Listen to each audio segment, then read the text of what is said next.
Quando nós perdemos a esperança, nós perdemos tudo.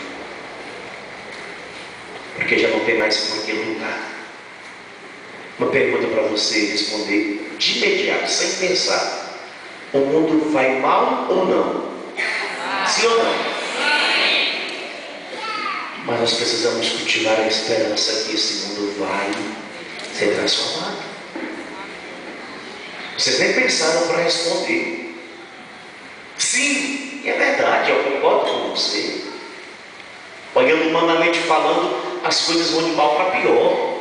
Mas nós precisamos cultivar dentro dos nossos corações as promessas de Deus de um tempo diferente. Os casamentos nos tempos atuais estão bem ou ruim? Você percebeu que o mundo se divide? Poucos falaram estão bem. Olha, desculpa falar assim, mas os casamentos que estão bem estabelecidos, né, são raros.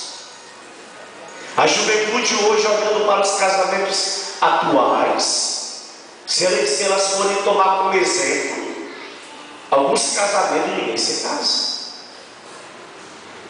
Porque aparentemente diríamos, não vale a pena casar. É melhor fazer a experiência que o mundo propõe, de juntar as roupas e morar por um tempo, para verificar se vai dar certo, porque se não der certo, cada qual busca o seu destino, porque essa é a mentalidade do mundo. Mas nós precisamos acreditar em famílias novas, um tempo novo, mesmo olhando e vendo que, infelizmente, esta é a grande verdade, mas nós precisamos acreditar que Deus tem famílias novas para um mundo novo. Deus tem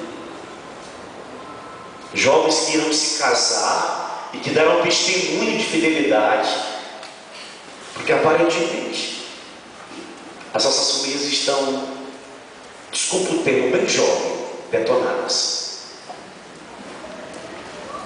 Olhando para a nossa juventude está bem ou está mal? Sem pensar. Mas nós temos que ter esperança de uma juventude que vai se levantar. Mas quando, Padre? Eu também não sei. Mas nós sabemos que ela vai se levantar. E porque nós alimentamos dentro de nós esta esperança, nós veremos com os nossos próprios olhos aquilo que Deus prometeu vai se cumprir. Vai se cumprir. Olha o que você vai cantar agora conosco. Coloca aí para nós. Inabaláveis são as suas promessas. Inabaláveis. Elas não se abalam. São inabaláveis. Acredite. Céus e terra passarão, mas as minhas palavras não passarão. O Senhor tem um tempo diferente para nós. Mesmo nos deparando com o caos no qual nós nos encontramos, Deus tem um tempo diferente. E este tempo ele vai ser abreviado por nossa causa. Acredite. Vai ser abreviado por nossa causa. Aliás, diz a palavra que se esse tempo não fosse abreviado, nem os eleitos suportariam. Então Deus vai abreviar o tempo por causa de nós, por causa do Pai, por causa de você. Acredite. Levante sua mão direita, profetizando sobre a sua vida. Cante.